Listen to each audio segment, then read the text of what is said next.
महाराष्ट्रात 29 महानगरपालिकांच्या निवडणुका सुरू असताना मुंबई महानगरपालिकेची जी सर्वात प्रतिष्ठेची यासाठी मानली जाते की मुंबईच्या महानगरपालिकेचा जो अर्थसंकल्प आहे देशातल्या एका छोट्या राज्याच्या अर्थसंकल्पा एवढा आहे आणि त्यामुळे या महानगरपालिकांमध्ये सर्वत्र चुरस असली तरी मुंबई महानगरपालिकेची निवडणूक ही अतिशय प्रतिष्ठेची असते, कारण एकंदरीत त्यामध्ये एक राज्याची सत्ताच हस्तगत केल्याचा एक भास राजकीय सत्ताधाऱ्यांना निश्चितपणे निर्माण होतो।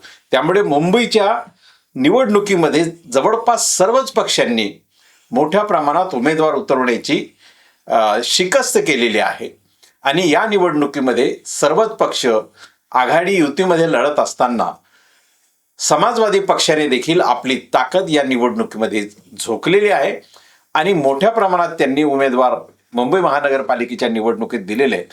ही सगळी माहिती आपण जाणून घेऊया या निवडणुकीच्या अनुषंगानं।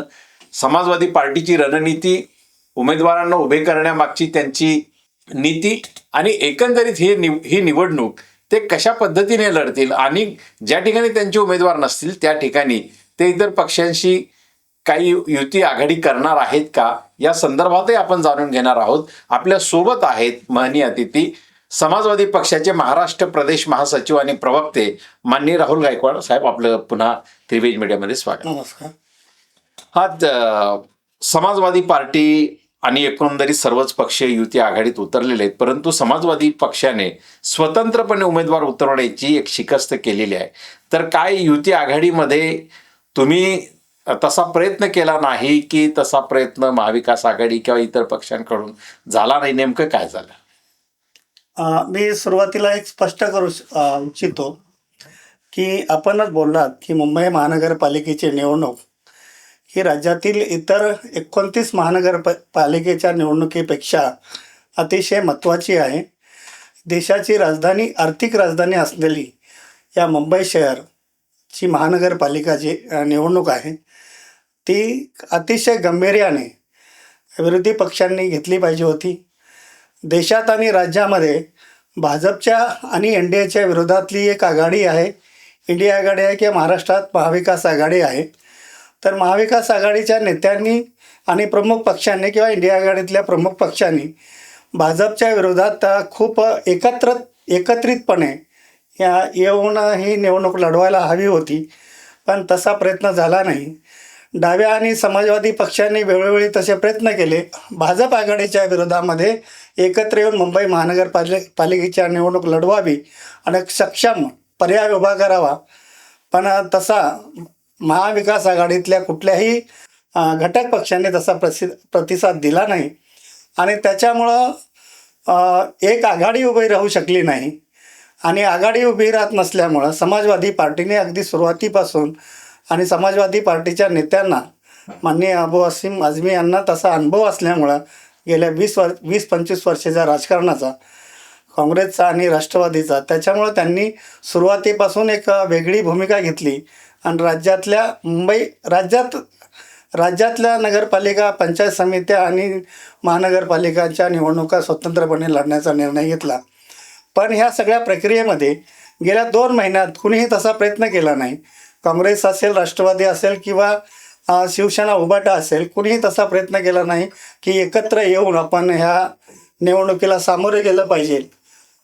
तसा पर्याय कुणी करण्यासाठी कुणी प्रयत्न केले नाहीत आणि म्हणून समाजवादी पार्टीला हे सगळं माहीत होतं आणि म्हणून आम्ही गेल्या 3 महिन्यापासून खूप तयारी करून सक्षमपणे मुंबई महानगरपालिकेची निवडणूक लढवत आहोत। आमचे 71 उमेदवार अधिकृतपणे निवडणुकीच्या मैदानामध्ये आहेत आणि बाकी जे आहेत समर्थित, आम्ही समर्थन देणारे असे 10 उमेदवार आणखी आमच्यासोबत आहेत। 81-85 उमेदवार आमचे सगळे होतील आणि ज्या ठिकाणी आमचे उमेदवार नसतील अशा ठिकाणी डाव्या आणि समाजवादी पक्षाच्या, समविरोधी पक्षांच्या उमेदवाराला आम्ही निश्चितपणे पाठिंबा देऊ आणि ही महानगरपालिकेची निवडणूक आहे। विधानसभा आणि लोकसभा आणि विधानसभेच्या निवडणुकीच्या पार्श्वभूमी झाल्यानंतर विरोधी पक्षांची जी महाराष्ट्रात परवड झालेली आहे ही या निवडणुकीमध्ये आम्ही मुंबईच्या निवडणुकीमध्ये दाखवून देणार आहोत की विरोधी पक्ष आजही वोट चोरी करून निवडणुका जिंकणाऱ्या, चुनाव चोरी करून निवडणुका जिंकणाऱ्या शक्तीसमोर पर्याय म्हणून आजही उभा आहे. आणि ते ह्या निवडणुकीमध्ये समाजवादी पार्टी दाखवून देईल. बिलकुल. म्हणजे समाजवादी पक्षाने ज्या 71 अधिकृत उमेदवारांची आणि त्यांच्या समर्थनात असलेल्या आणखी 10-12 उमेदवारांची, म्हणजे 82-85 पर्यंत ही जरी टोटल जात असली तरी समाजवादी पक्षाला आपले किती उमेदवार, कारण समाजवादी पक्षाचे दरवेळी काही ना काही नगरसेवक निवडत असतात मुंबई महानगरपालिकेत. सध्या तुम्हाला अशी खात्रीची विजयाची खात्री किती जागांवर आहे?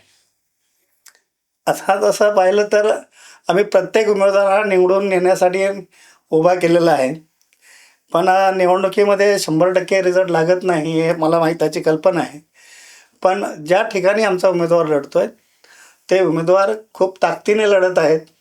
आणि माझी अशी अपेक्षा आहे की जे मी निवडणूक उमेदवारांच्या मुलाखतीपासून आणि मग नंतर त्यांच्या उमेदवारी अर्ज दाखल करण्यापासून माझं सगळं वॉर्डवरती लक्ष आहे. आणि किमान 25 ते 30 नगरसेवक उमेदवार आमचे निवडून येतील. आणि अन्य ठिकाणी आम्ही खूप चांगली फाईट देऊ. समाजवादी पार्टी खूप मैदानात सक्रियपणे लढते. हे सगळं या महानगरपालिका निवडणुकांमध्ये एक जे येतं आहे की पहिल्यांदा राज्याच्या इतिहासामध्ये उमेदवार बिनविरोध निघण्याचं प्रमाण खूप मोठ्या प्रमाणात आहे. समाजवादी पक्षाला बिनविरोध उमेदवार निवडीसाठी काही दबाव आला का, किंवा समाजवादी पक्षाने तसा बिनविरोध उमेदवार काढण्यासाठी काही प्रयत्न केले का, किंवा तुमच्यापर्यंत तसं कोणी आलं का? काय वास्तव काय निवडणुकीचं? नाही, असा काय प्रयत्न झाला नाही. पण आता जे काय झालं की आज जी मैदानातली तयारी आहे, उमेदवारी अर्ज वैध ठरल्यानंतर निवडणुकीच्या ज्या तयारी असतात तर अनेक ठिकाणी समाजवादी पक्षाच्या उमेदवारांना कार्यालय मिळवून दिली जात नाहीत. कालचं उदाहरण असं आहे की आणि हा जो प्रयत्न होतो तो MIM कडून होतो जास्त करून. तर अणुशक्तीनगरमध्ये समाजवादी पार्टीच्या उमेदवारांनी प्रतीक्षा यादव म्हणून आहेत, 180ला उमेदवार आहेत, त्यांनी 2 ऑफिस कार्यालयामध्ये त्यांनी पैसे दिले, ॲडव्हान्स दिला. आम्ही स्वतः गेलो होतो. ते दिल्यानंतर आहे ना की ते कार्यालय डबल भावाने MIMच्या लोकांनी घेतलं. दुसरी गोष्ट आहे की आम्ही कुणालाच प्रतिस्पर्धी मानायला तयार नाही. आज आमच्या दृष्टीने इथला मुंबईचा विकास हा आमच्या दृष्टीने समस्या आहे. आणि त्या मुंबईच्या विकासासाठी हिंदू मुस्लिम राजकारणामधून जे नफरतचा माहोल उभा केला जातो आहे त्याच्या विरोधामध्ये आरक्षण वाचवण्यासाठी, संविधान वाचवण्यासाठी ही आमची लढाई आहे. मुंबई शहरामध्ये आज अनेक झोपडपट्ट्यांमध्ये कचराकुंडीसारखं सगळं, लोक कचराकुंडीसारख्या असं राहत आहेत, सगळे कचऱ्यामध्ये राहत आहेत. शुद्ध पाणी मिळत नाही. पाईपलाईन जी आहे, पिण्याच्या पाण्याची लाईन ज्या आहेत त्या गंजलेल्या आहेत आणि ते गटारामधून टाकलेले आहेत. ते गटाराचं पाणी ते मिक्स होऊन अशा पद्धतीचं सगळं होत आहेत. मी काल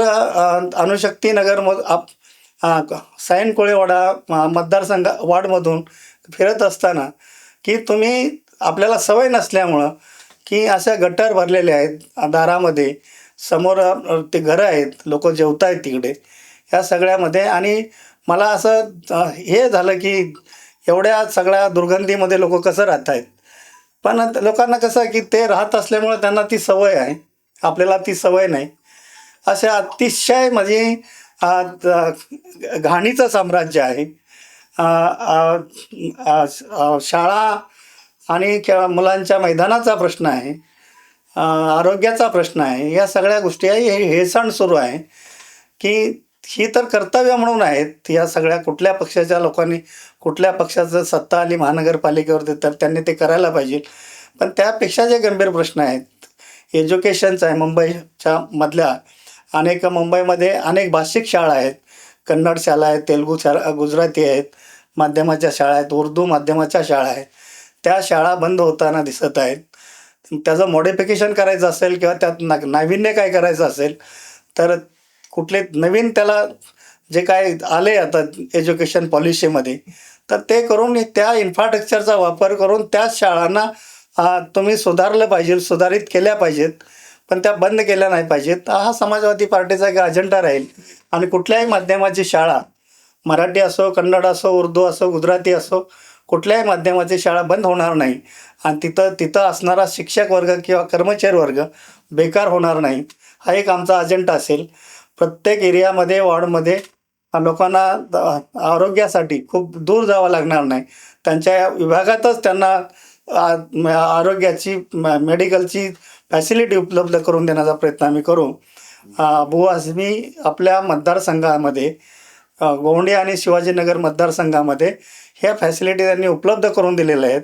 त्याच्यामुळं आम्हाला काय नवीन आम्ही आश्वासन देत नाही, तर ते आम्ही करून दाखवलेलं आहे आणि ते प्रत्येक एरियामध्ये आम्ही करू. बिलकुल. पण समाजवादी पक्षाचा जो काही हे जे काही मुंबईचे प्रश्न आणि काही अजेंडा असेल, समाजवादी पक्षाचा अजेंडा आणि आता जे उमेदवार उभे राहिले, तर म्हणजे असं या प्रश्नावर गेल्या काही वर्षांमध्ये, 5 वर्षाच्या काळामध्ये किंवा प्रशासन असण्याच्या काळामध्ये या पाणी प्रश्नावर किंवा या दुर्गंधीच्या प्रश्नावर किंवा समाजवादी पक्ष जो अजेंडा आता शिक्षणाचाही किंवा शाळा ज्या बंद होतात, मराठी शाळा, प्राथमिक शाळा, तर या सगळ्या अजेंड्यावर समाजवादी पक्षाने काही पूर्वतयारी केली होती की आंदोलनात्मक, की निवडणुकीच्या पार्श्वभूमीवरच हे प्रश्न नेमके घेते, काय नेमकं? नाही, एक तुम्हाला सांगायचं जर झालं तर समाजवादी पक्ष आहे ना, की हे एक समाजवादी एक आंदोलन आहे.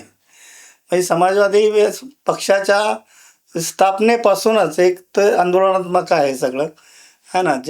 जयप्रकाश नारायण असतील, राम मनोहर लोहिया असतील, आणि त्यानंतर ती मुलायम सिंग आहेत, ही आंदोलनातून उभा राहिलेले नेते आहेत सगळं. आणि त्यांनी म्हणजे इतर राजकीय नेत्यांप्रमाणे ते राहिलेलं नाहीत सगळं.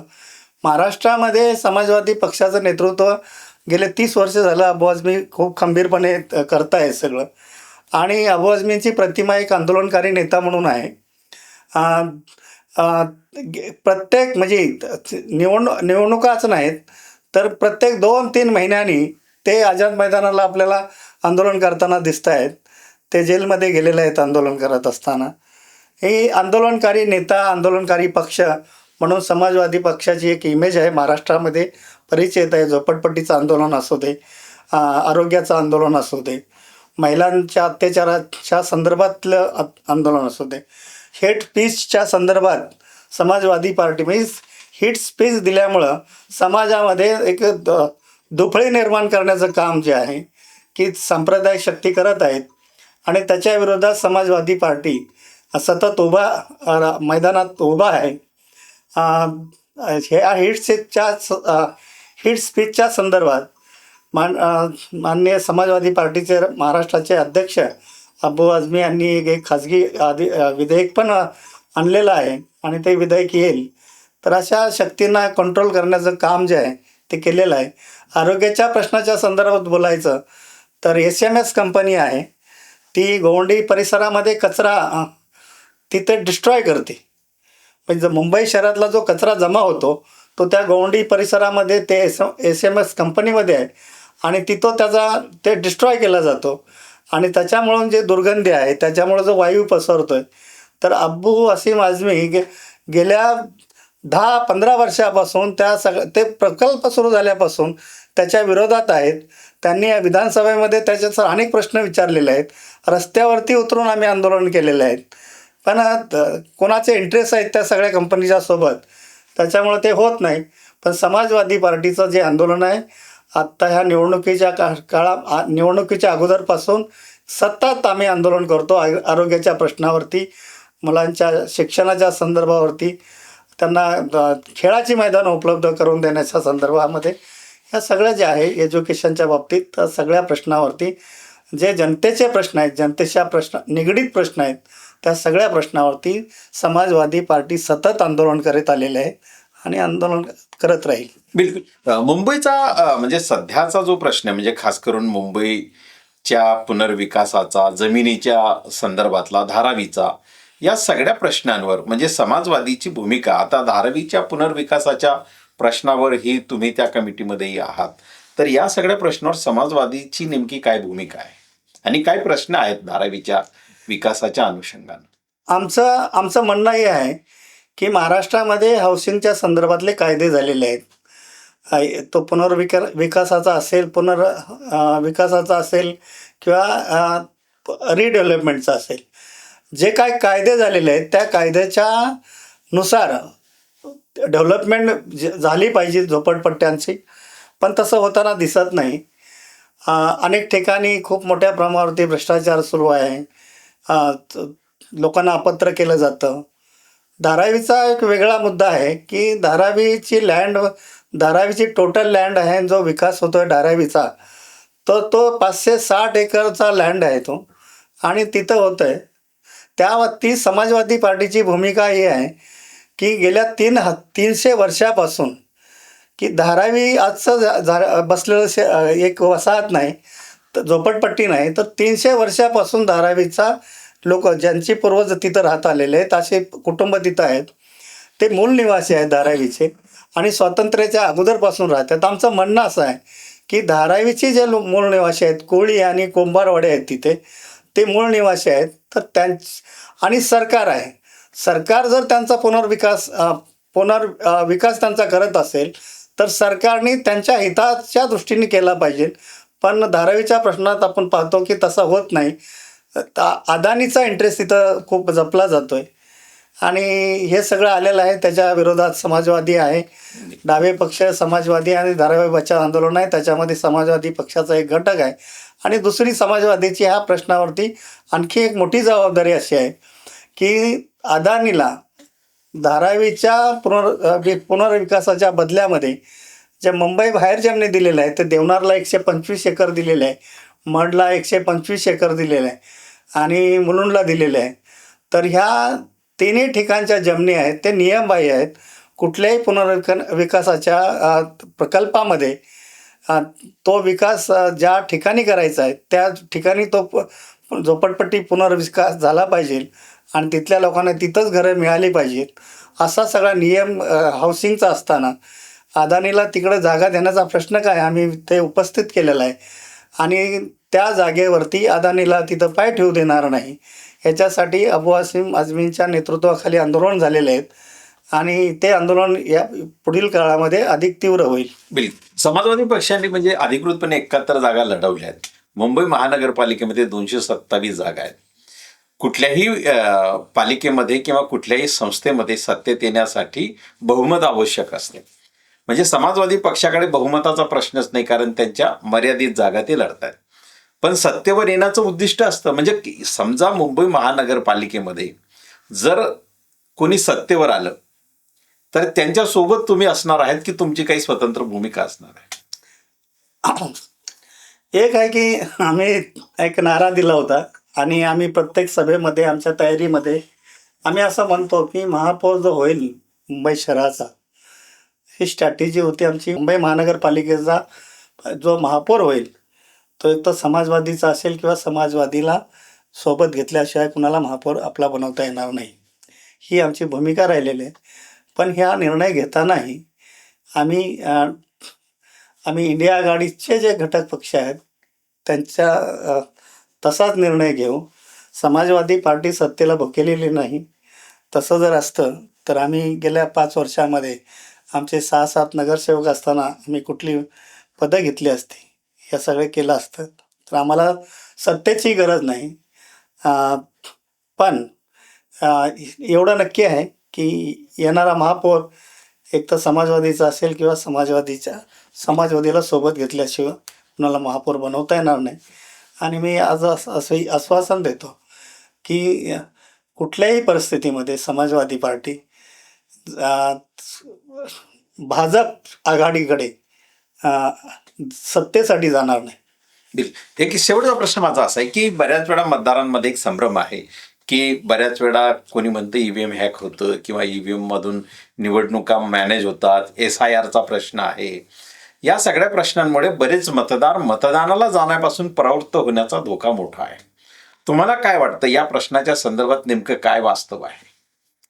हे तुम्ही म्हणता ते सगळं बरोबर आहे की लोकांना असं वाटतं की काय माझ्या एका मताने काय होणार आहे, कारण ते ठरलेलंच आहे ना. वोट चोरी असेल EVM हॅक होत असेल आहे ना, त्याच्यामुळे लोकांचा ह्या सगळ्या सिस्टमवरचा विश्वास उडत चाललेला आहे.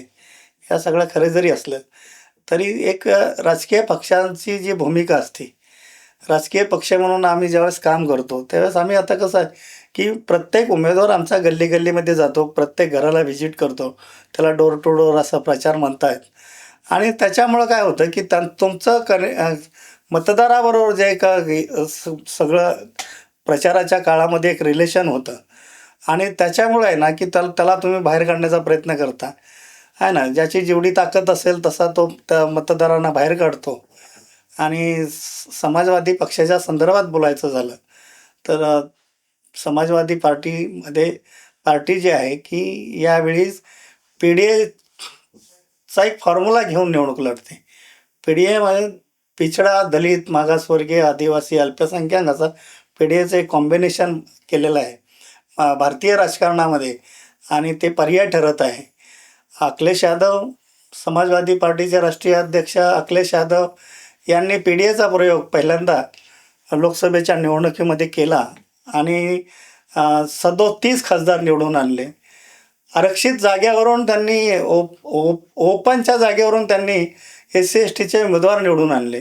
ही मोठी त्या अर्थाने पाहिलं तर ही मोठी क्रांती आहे. जाता जाता तुमच्या या उत्तरातून मला एक प्रश्न विचारावा वाटतो की PDAची भूमिका समाजवादी पक्षाची आहे, परंतु मुंबई आणि महाराष्ट्राचा समाजवादी पक्ष हा मुस्लिम बहुल असा पक्ष दिसतोय आणि मुंबईमध्येही तुमच्या उमेदवारांमध्ये मुस्लिम उमेदवारांची संख्या जास्त आहे, तर PDA ऐवजी हा मुस्लिम बहुल का होतोय, म्हणजे नेमकं काय? नाही, तो म्हणणं तुमचं बरोबर आहे, पण हे सगळं आहे की आम्ही प्रयत्न करतो की हे करायला. आता तुम्हाला एक उदाहरण देतो की यावेळेस यादव लढतायत. हे 71 जागामध्ये यादव समाज आहे.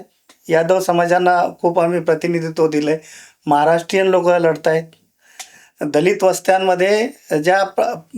दलित वस्त्यामध्ये ज्या आंबेडकरी चळवळीमध्ये काम करत आहेत की आंबेडकरी समाजातून आलेले आहेत असे लोक आता निवडणुकीच्या मैदानात समाजवादी पक्षाच्या वतीने आहेत. तर असे जवळजवळ 20 ते 25 सीट आहेत ना सगळे की आम्ही महाराष्ट्राशी संबंध असणाऱ्या लोकांना दिलेले आहेत सगळं. तर आम्ही हा प्रयत्न केला, त्यात आम्ही कमी पडलो असेल, पण हे निवडणुकीच्या मैदानामध्ये जे उमेदवार उतरलेले आहेत की ते PDAचं चित्र दिसेल असा आम्ही खूप प्रयत्न केलेला आहे आणि त्यात आम्ही सक्सेस झालेलो आहोत. PDA तुम्हाला उमेदवाराच्या लिस्टवरून तुम्हाला दिसेल. बिलकुल. म्हणजे एक जाता जाता शेवटी किती संख्या येईल तुमची विजयाने? आम्ही 3 दशकापर्यंत जाऊ. धन्यवाद, शुभेच्छा तुम्हाला या 3 दशकाबद्दल. 30 जागा निवडून येतील या म्हणण्याबद्दल. ठीक आहे. धन्यवाद.